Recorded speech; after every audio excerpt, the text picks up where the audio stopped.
when I told my parents I was coming here, my stepmother said, "You have to go meet my friend Mary Hayes. She came there in the early 30s. I said no one came there in the early 30s and still lives there. But sure enough, she did, and I called her. And so I really had an entree into the community by knowing some old-timers. Hi, and welcome to the Desert Lady Diaries podcast, a weekly conversation with women who found their home in the Mojave Desert. I'm Dawn Davis, and this is episode 76. If you'd like more information about the podcast, it's all at the website desertladydiaries.com, and I invite you to engage with the guests, with other listeners, or me on social media, on Facebook and Instagram at Desert Lady Diaries, or on Twitter at Desert Lady Diary. Cheryl Erickson came to 29 Palms as a Marine wife in 1970. She served as branch manager of the local library for 25 years, started the local history collection there. She currently serves on the board of the 29 Palms Historical Society, of which she was one of the 9 founding members. She's also an active member of Little Church of the Desert, where she plays the organ, or used to play the organ. We're going to find out, because she's looking at me like, how did you know that? I didn't tell you that. And also, what's really cool about Cheryl is Cheryl, along with Harold Waite, kind of created this whole historical society and collection of artifacts, but Cheryl also interviewed more than 70 of the pioneers of 29 Palms. And those interviews, most of them were transcribed and are available in the research room at the 29 Palms Old Schoolhouse Museum. In 2017, she shared the honor of Old Timer of the Year for Pioneer Days with Ann Congdon. She also enjoys music, needlework, and backpacking. Welcome to the podcast. Thank you. I don't know where you got all that information. I did my job as an interviewer. What was your first experience with desert of any sort? It was coming to 29 Palms in August. Oh. Coming from Long Beach, I had no air conditioning in my car, and I thought, I'm never going there. For 2 weeks, I couldn't write to my husband in Vietnam because he was the one who told me to come look for a place to live, and I didn't want to have to tell him I wouldn't go there. Oh, my goodness. So my first impression was not very good. Well, yeah, August is rough in 29 Palms. At some point, though, you buckled down and did what you had to do. So what was that process like? Came home and we came out here, and I was very fortunate to find a job right away. Oh. And to work with Harold Waite, who had done a lot of California history and oral history, was a wonderful friend and a wonderful colleague. Mm-hmm. Also, when I told my parents I was coming here, my stepmother said, "You have to go meet my friend Mary Hayes. She came there in the early 30s. I said no one came there in the early 30s and still lives there. But sure enough, she did, and I called her. And so I really had an entree into the community by knowing some old-timers. Right. Oh, that's amazing, because usually then my next question is, when you did move here, how did you start to meet people? Working in the library was one thing. Sure. And then knowing Harold and being introduced to the Hayeses made a huge difference. Now, you worked in libraries in other places, though, right? Yes. And can you talk about some of those places? I started at the University of Minnesota, was in a public library in Fairfax County, Virginia, worked at Cal State Long Beach, and then came out here. And were all those military moves? No. No. They were just moves for a job? It was a combination. Oh, okay. Military and... Okay, gotcha. So you come out to 29 Palms, and how long did it take before, a lot of people just say it grew on me. So how long did it take? It took about 6 months, and after 6 months I didn't want to leave. So here I am almost 50 years later. Right, exactly. So tell me about some of those things that started to come up for you that you were like, well, you know what, this isn't so bad. What was it? Mostly the people. Mm-hmm. It was a different community then than it is now. Mm-hmm. It was smaller, more cohesive, and I met a lot of people. My life really revolved in the town rather than on the base. I was known as that wife who works, because most Marine officers' wives didn't work. Really? And they kind of resented that I was not available for teas and social functions. Oh. Because I was working. I think you were probably having more fun. I'm sure. I feel like, was. I could be wrong, but... Yeah. Because of those introductions and working in town, it made a real difference in how I felt about the community and the desert. Talk about what 29 Palms was like as a town when you got here in the 70s. Really different. Everything you needed was in 29 Palms. We had women's clothing stores, men's clothing stores, plural, shoe store, 3 grocery stores, a meat market. 3 grocery stores. Oh my, well, Yeah. Bagley's would be one. Bagley's. Right. KB Mart. What was the other one? There was another one on Adobe Road. Wow, and now you're hard-pressed just to have the Stater Brothers. one. Yeah. Yeah, so anything you needed was Right. there. Yeah. Benton Brothers was a sort of a 5 and dime, but you could buy clothes, you could buy appliances. Anything you needed was at Benton Brothers. So the town has really changed in that way. I remember remarking when I first came, this is not a military town. Really? Military towns were known for having tattoo parlors and tire shops. Tire shops. That was a big thing in military towns. Interesting. And that just wasn't there in 29 Palms. It was just a small town like I grew up in. So I felt Yeah. very at home And where did you grow up? in Minnesota. So that explains being the library there for the first... Was that your Yeah. first library job? Yes. What drew you to library science? The librarian at my high school. She asked me when I was getting ready to graduate from college what I wanted to do, and I said, I have no idea. And she said, you're always hanging out here. Why don't you go to library school? And fortunately, it was a real fit for me. That's great. So talk to me about library school and what kind of things, what course of study is there for the world of books? Well, it was really different then than now. The computer that we had was bigger than your whole apartment. And everything was done by hand. Right. Well, I do remember myself going to the library as a young kid and using the Dewey Decimal and the card catalog. Catalog. Yeah. Yeah. My first job was filing catalog cards. Oh my gosh. And after I got out of library school, I said, never again will I work in cataloging. Right. Oh my goodness. So do they have is it an all-encompassing sort of program where they have you, or is the focus mostly on the books themselves and the sections? At that time, it was on the books. We did a lot of work with reference books. Okay. And now the libraries hardly have reference book collections. Everything's online. Right, exactly. So at one point before I retired, one of my employees said, just go away from the reference desk because you don't know how to do this anymore. Oh gosh. Super. So I'd gone into management then and Right. wasn't doing that all the time. And it had changed that much. Well, I know just living in downtown LA, a lot of questions would come up from people because I've loved the library forever. And people would say, what do you mean you're going to the library? Because I would go and get books and take them back. And they said, that's so passé anymore. And I go, you know what? It's not really passé. And the library serves many functions now beyond just going and getting books and using reference materials.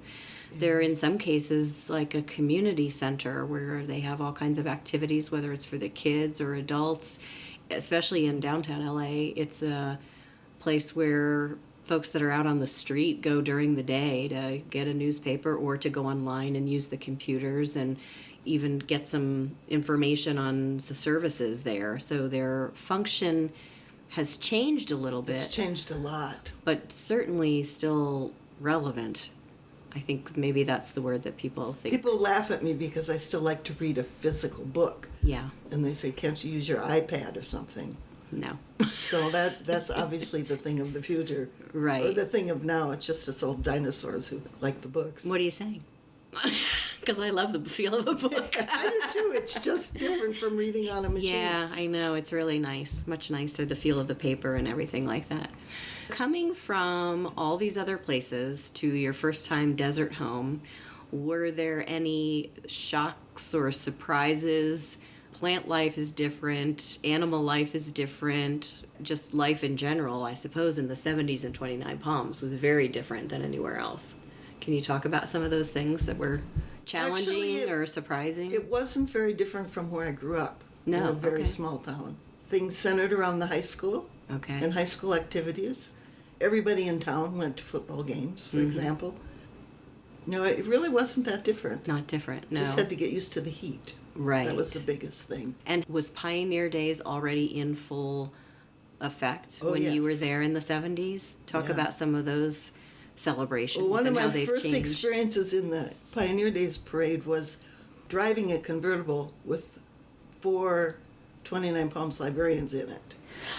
That's awesome. And we all, the older people were still in town, and they said, sure, Right. we'll go right in the parade. Aw, So that was fun. that is fun. Yeah. Yeah. The library used to have a float sometimes. How about the drive-in? Was that a lot of fun? That was too? a big deal. Yeah. Go to the drive-in with your lawn chairs Yes. because it was too hot to sit in the car. So you just take your lawn chairs out next to the car, in front of the car, Oh my to goodness. watch. It was That's fun. great. Yeah, I'm sure. I went out there for the very first time. It's probably just at the end of the summer, I think. There was a crew in town that had been filming in the area, and they rented out the entire drive-in one night and invited people to come and see the film. So that was a lot of fun to go because I'd never been out there and saw their whole, setup with all their sandwiches and, their popcorn and all that stuff. It was really, I don't know the last time I was at a drive-in. There's so few around anymore. Exactly. There was a write-up in the LA Times about drive-in theaters in Southern California, and we were one of the very few still in existence. At some point, you got this idea to start collecting history and artifacts. Can you talk about how that happened and what was it that was happening that spurred you into action to say, wait, we need to save some of this stuff. We need to have it. I was looking through a book once at the reference desk by Elizabeth Campbell, The Desert Was Home, and a man came in and said, are you interested in that stuff? I'm the one who took everything to the dump when Mrs. Campbell died. But I have a few pictures. Would you like them? And because Harold had been so involved in this kind of thing earlier, we put our heads together and said, we need to make sure that doesn't happen again. We need to make sure that these things about the history of the town get collected. Mm-hmm. And so we started collecting anything that could go in a filing cabinet. And then we started doing oral histories because that was a big thing Harold had done before, which also taught me a lot about the town and the history of the town. And got me really interested in that. Yeah. A few years down the line, when people kept offering us things like ore buckets, and we had to say, no, we can't accept that, a group got together and said, we really need to have a historical society so that we can collect that kind of thing. So one thing sort of morphed into another. We also were a part of Huell Hauser's Shades of California program, where we had a photographer with a copy machine and people could bring in photographs. We could copy them right there. They could take them home to show the history of the community. Oh, nice. And that was a real boost for having pictures. Absolutely. And eventually all of those things from the library went to the museum, so they are now in the Historical Society. Was the school already moved to its current location when you came in 1970? No. Okay, that happened later. That happened in, I want to say 1990. Where was the collection that you were collecting when you started? Where were you keeping all of that? Like you said, they were in file cabinets and mostly photographs. Where was all that being kept at that time? Well, that was all being kept in the library. And then the Historical Society had a little museum in the plaza. Then we moved to what is now the City Hall. We had a room in that building. And then eventually we bought the old schoolhouse from the school district and moved it to where it is now. And then added, like when people walk in now, it's essentially the gift shop, if you will. And then there's the research room in the back. Right. So those things were added after the No, the schoolhouse was the 3 rooms that there are now. Oh. We added the restrooms and then the building in the back.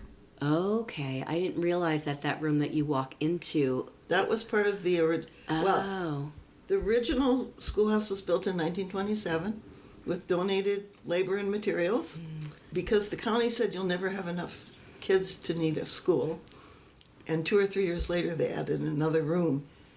And a couple of years later, they added the 3rd room. So those 3 rooms were all moved. Gotcha. See, I thought it was just that far section that has the actual little desks and things set up in there with the chalkboard. I thought that was it. That was the 3 rooms that were moved. Okay, gotcha. Wow. Yeah, so that was a Cool. big project. No doubt.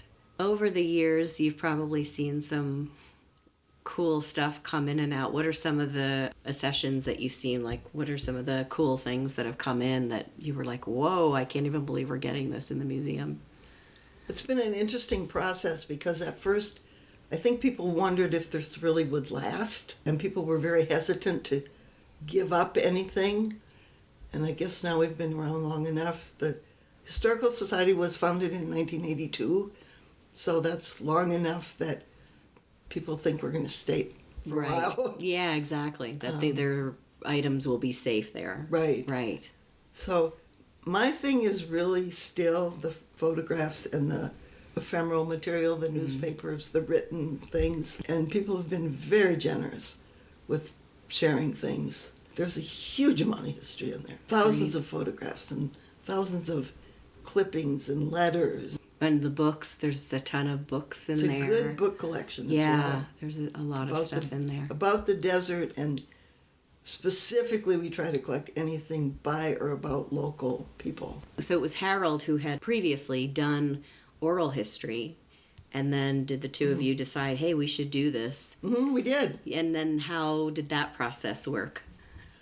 Harold had a good tape recorder and the knowledge of kind of how to start and how to do it. Did you make a list of this is who we must have, this is who we have to interview? We didn't actually. We really? just kind of said,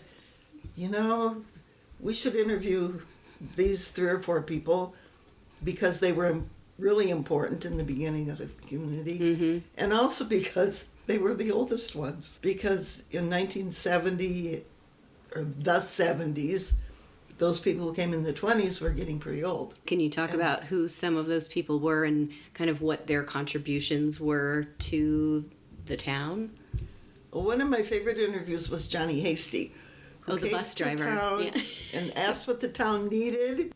And they said public transportation. He bought a bus and he went every day to Banning and back. And he would do errands for people for 25 cents. So he did banking for people. He did all kinds of shopping. I had lots of stories. A couple of my favorites. One was the lady asked him to bring back a kitchen bouquet, and he brought a bunch of flowers. It was a lady from a restaurant who asked him. Oh. One time he hauled chickens on the top of the bus, and they arrived with no feathers. Oh my goodness. People would ask him to buy fabric to sew clothes, and he said, now, if it was a heavy lady, I bought a big print. If it was a little lady, I bought a little print. I want to go back to the kitchen bouquet because someone listening might not know what that is. I barely know what that is. If I'm remembering, it's a little bottle of brown liquid. Right, that you use in cooking. Okay. Yeah. Not a bunch of flowers. That's great. He was a real character. He had a tree in Joshua Tree. It was in the middle of the road. It's not here anymore. And people would pin what they wanted onto that tree. And he would pick it up in the morning, and then they would meet the bus when he came back to pick up whatever he'd gotten for them. So Highway 62 was not 4 lanes, as it is today. It was 2 ruts in the road. And if you met someone on the road, each car got 1 rut. And as they passed, and then you had to wait to make sure everybody got back into the 2 ruts, because it could be a long time before another car came along. I remember when I talked to Pat Remington, she said when they were initially came out to even see their place for the first time, she said the road just kept going and going and going and going. We didn't know where we were going. Oh, and if you get behind a truck, it would take forever coming up those hills. I bet. Yeah, oh my gosh. So somebody else that you interviewed that had really cool story. Interviewing Ted Hayes was fun. He was the first high school teacher. Okay. And he had a master's degree during the Depression, couldn't find a job. And they hired him to come out here for $1,200 a year. And he was happy for the job. And he and his wife, Mary, lived in a cabin on the Legion grounds, which is now Lucky Park. And they had a generator for the area that went off at 10 o'clock at night. And so you had to be in bed pretty much by 10 o'clock at night. Right, exactly, to get your winks. And then did they say what time it came back on in the morning? You don't remember? It probably came on at dark. I would think. Oh, yeah. It Yeah, probably because came you on wanted just for some the lights at electric. night. Yeah, exactly. Oh, my gosh. Yeah. So when he was the teacher, and he would go home for lunch, and his wife Mary would go over to the school and teach music while he had his lunch at home. Oh, it was like his break. Yeah. And then they took turns. She had a beautiful voice. She sang at my stepmother's wedding. Oh, wow. Yeah, they were college friends, and Oh, so that was the friend that you're... yeah, Yeah, okay. yeah, small world, isn't it? Very. You never know. I had someone here today that moved here, came to look for a job in Boston. And actually, she was on the podcast last week, Mimi Mitz, who runs the Morongo Basin Humane Society. And she said, yeah, her first time here, actually she had been here, been shown around by somebody like the Riverside School District or something, and then got back to, I think it was Atlanta she was in at the time, and they said, oh, you know what, we do have a job for you, we need you to come back. And she goes, I am not coming back there. Oh, you need to come back. So she came back. They talked to her, and that night she and a friend of hers went out to have some drinks, and she met her husband that night. She said, this other guy, she's talking to this guy, my friend's talking to this guy, and turns out he's from Boston, and I'm from Boston.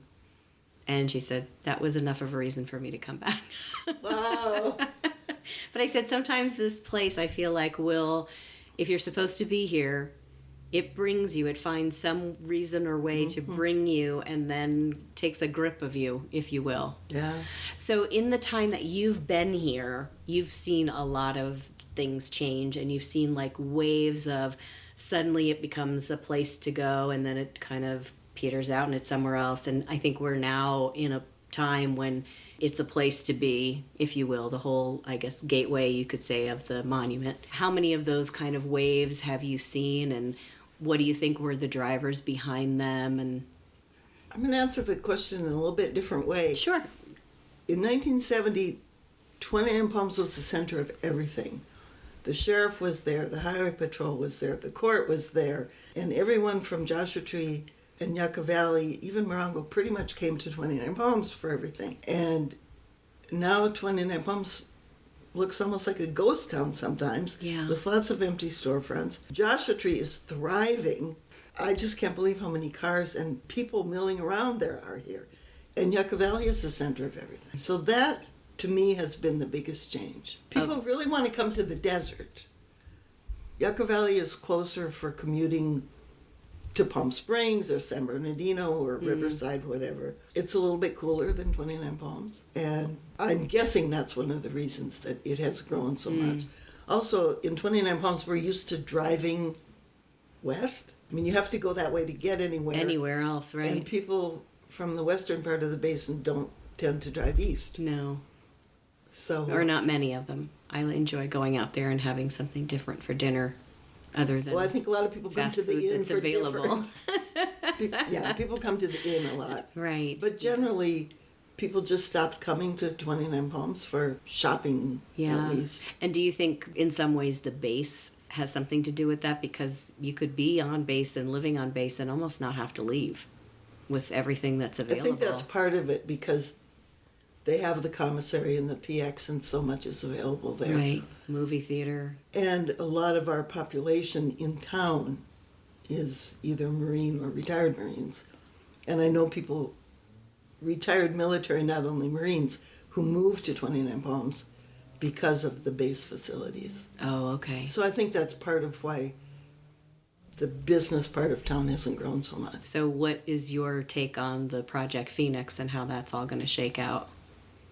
I'm just real curious. I don't know. Traffic to the national park has increased enormously, but still the main part of the traffic is coming from the west, and they enter through Joshua Tree as opposed to 29 Palms, where there didn't used to be a Joshua Tree entrance, and everything went through 29 Palms. So Yeah. that has also changed things. Right, exactly.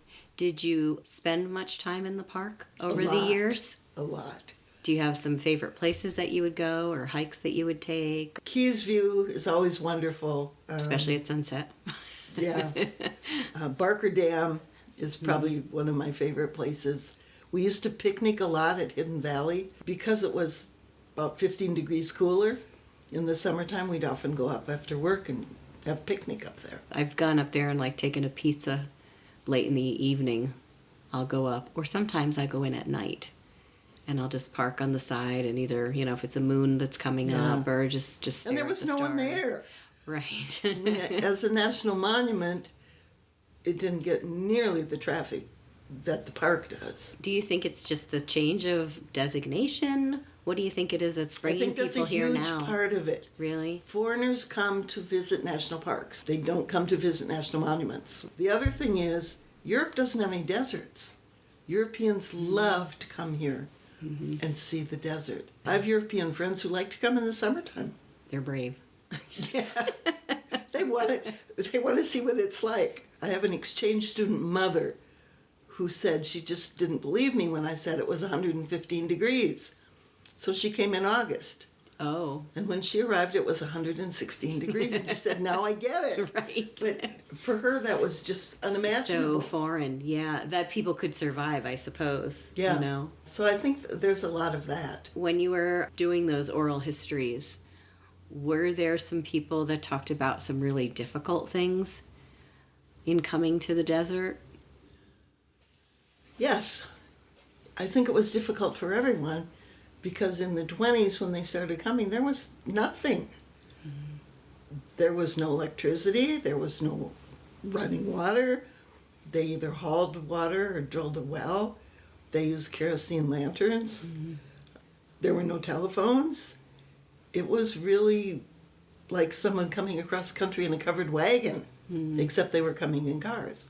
But it would take a whole day to come here from Los Angeles because there weren't any freeways and the roads were terrible, and they were really, really pioneers. And then once they got here, there were no jobs. And so many of them came for their health that they really needed to be here. But then what did they do after they got here? So yes, I think it was very difficult. And a lot of people talked about that. Yeah. They also talked about the sense of community, that because everyone was pretty much in the same boat, they shared food, they shared every kind of social thing. Or just really dug in and chipped in when something needed to be done. I mean, that's evidenced in, I did read Helen Bagley's book, and you get a real sense of what was required when you read that. It wasn't easy. Not at all. No, they were pretty tough. And the ones who weren't left eventually. Got sorted out, exactly. Yeah. Amazing, though, how many did stay. And looking at it now, how many third and fourth generations of those families are still here. Right, exactly. Or they seem sometimes to go away for any number of years and then come back. Yeah, exactly. Well, I am really glad that you are here today to become part of this next oral history, if you will. I'm excited about this. Oral history. Thank you. Yeah, it's really good. I think people can learn a lot. I think people find it really interesting to hear, at least I do, to listen to people talk about what it used to be like and where different things used to be. Kit Brooks was on the other day talking about working at Barbara's Beauty Salon, which is that nondescript blue building next to Ink and Steel. And it's like, oh, that was a beauty salon. It's just interesting to hear what was here before, or that the road was just two ruts and you had to share. I mean, it's unimaginable. Now you look out there and see what's there, and even that is not by most standards busy or traffic that a lot of people think of, but to hear how it's changed is really interesting. It's changed a lot. Yeah. Well, thank you again so much for coming and being with me. And now I'm going to ask Cheryl to pick 4 numbers between 1 and 50, and that will become the Diary Unlocked portion of the podcast for our supporters on Patreon. If you're not familiar with Patreon and what Desert Lady Diaries is doing with that, I would ask you to go out to the website, desertladydiaries.com, click on the support page, and check out the Patreon content option. Okay. So I need 4 numbers, random, between 1 and 50. 3. 3 is a popular one. 17. Okay. 42. 47. Okay. And so you're going to be answering. Wish I could have looked at the questions first. Yeah, everybody says that. Okay, so the first one will be, what is your favorite driving or road trip music? Then we'll go to, you're stranded on a desert island. What 3 items do you need? And then we'll go to, what's one important thing people should know about the desert? And then the last one will be, you find a $100 bill on the ground. What do you do with it? So if you want to hear Cheryl's answers to those questions, go out to desertladydiaries.com, check out the support page, and check out the Patreon content that's available. Cheryl and I touched on some really exciting news in this episode when we talked about having an oral history from the area. So I wanted to share with you that last month, the 29 Palms Historical Society agreed to make the Desert Lady Diaries interviews part of their collection. We're still working out the technical details, and I'm really happy that We're still working out the technical details, but I'm really happy that the interviews that have been collected and will continue to be collected as part of this podcast will be preserved there. To be honest, when I started doing this, I never anticipated this as an outcome, and I think it's amazing that all the interviews will be archived there for future generations to learn about the women of this area and what life has been like here, in some cases going back to the 1940s. It's really super exciting. And if you'd like to hear Cheryl's answers to the question she chose for Diary Unlocked, that episode is available over at the Desert Lady Diaries private podcast on Patreon. Diary Unlocked is available exclusively to Patreon supporters for $5 per month. Check it out at patreon.com/desertladydiaries, or you can get all the details on the support page of desertladydiaries.com. And this week, shout-outs go to Wendy. It was so great to meet you out at the Palms. Thank you so much, Ken, for introducing us. And a shout-out to Kathleen, who signed up for the weekly newsletter. Thank you very much and welcome, Kathleen. Next week, I'm talking to former dentist and rock climber Karen Tracy of Joshua Tree. And if you're finding value in this podcast, you can support it with a donation. It's easy to do using the yellow donate button on the website, desertladydiaries.com. And you can donate one of 2 ways. You can do a one-time donation via PayPal, debit, or credit card, or you can sign up to be a monthly supporter at the Patreon page. Thanks so much for listening.